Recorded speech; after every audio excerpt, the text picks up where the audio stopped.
Assalomu alaykum, opa, yaxshimisiz? Assalomu alaykum. Yaxshi dam olyapsizmi? Rahmat. Qayerdan keldingiz? Bizlarmi Jizzaxdan.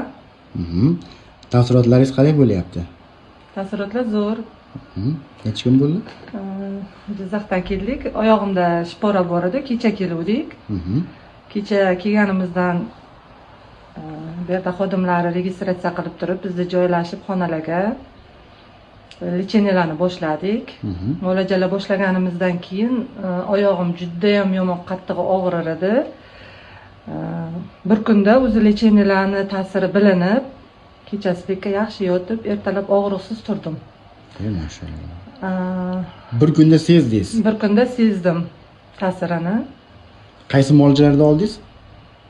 Oyog'imga parafin oldim, gidrovanna olyapman, massaj olyapman. Bugun mana gidrovanna olyapsiz, gardishniy bilan. Foydasi bo'ladi. Foydasi zo'r. Bir kunda o'zi foydasini sezdingiz, a? Sezsa bo'ladi. Juda yaxshi. Kayfiyatli yaxshimi? Kayfiyat zo'r. Tavsiya qilyapsizmi axir? Tavsiya qilaman.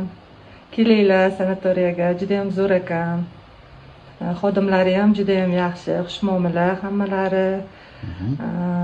Muolajalar oladigan davomida ham juda ham yaxshi qarashadi. Yaxshi dam olyapmiz. Oilaviy kelganmiz, xo'jayinim farzandlarim bilan. Xudo xolasa mana ta'sirini 1-2 kunda sezib turibman. Endi chiqib ketgunimizcha bundan ham yaxshi bo'ladi degan umiddaman. Xudo xolasa. Hammalariga katta rahmat. Sog' bo'ling.